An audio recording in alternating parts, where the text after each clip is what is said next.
Buenas tardes. A continuación se presentarán las características principales de un proceso de prelectura. En un principio, en las tres páginas que se plantean para el desarrollo de este video, encontramos que en la parte alta del texto se encuentra toda la unidad del índice. Allí podemos encontrar los títulos, los subtítulos, los cuales nos dan una introducción, una breve perspectiva en torno a qué, a cómo es la manera en cómo va a girar el tema del libro titulado Basta ya del Centro de Memoria Histórica.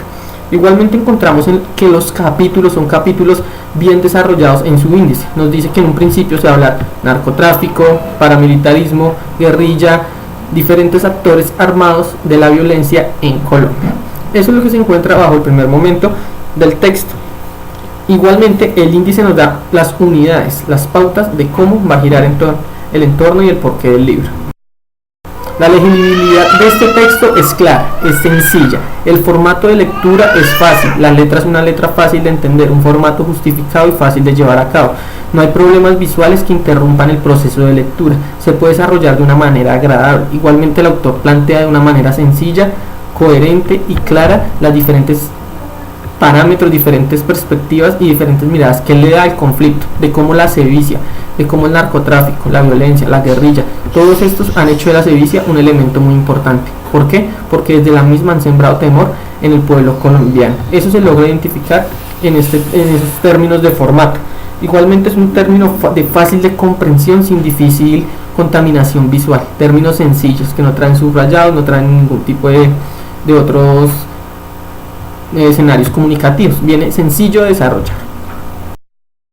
Es un texto con una excelente paginación. La paginación nos introduce y nos lleva y nos dice exactamente en dónde está. Es un texto que tiene muy buenos conectores, los cuales hacen que tenga coherencia un párrafo con el otro. Luego que encontramos que es un texto que está claramente en español, un texto que solo tiene su discurso en este momento gira tan solo en español.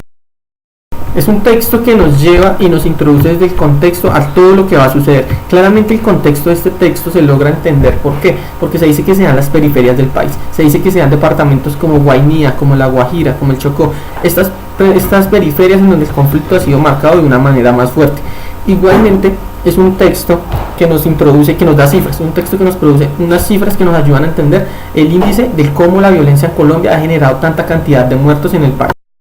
Es un texto que viene muy bien justificado, que tiene muy poca, no tiene citas en términos de qué, de citar y de apoyarse en bases de teorías de otras personas. Las citas se encuentran en qué momento, en el cuarto momento del proceso de lectura, en donde aparecen qué, las imágenes, en este caso unas imágenes muy dicientes que nos dicen cómo el conflicto a manos de una guerrilla, como la guerrilla de las FARC, asesinó a unas personas, y como algo que el autor también quiere expresar mucho, que el conflicto son diferentes actores, guerrilla, narcotráfico, paramilitares y el mismo Estado. Aparece una imagen en donde los paramilitares generan un proceso de masacre como los del Aro, como el de Segovia. Igualmente, y en la parte última, en la quinta parte del proceso de lectura, encontramos claramente el proceso de títulos y subtítulos. Son títulos muy dicientes. El título que encontramos es ¿Cómo matar a manos, matar? Es un título muy claro de cómo se esconden las personas, cómo los grupos al margen de la ley se esconden y hacen con sevicia todos sus asesinatos, y han encontrado en las periferias, en los campos colombianos especialmente, lugares para asesinar y perpetuar muertes de una manera fuerte, producto de qué, de ir en contra de las diferentes miradas de las personas.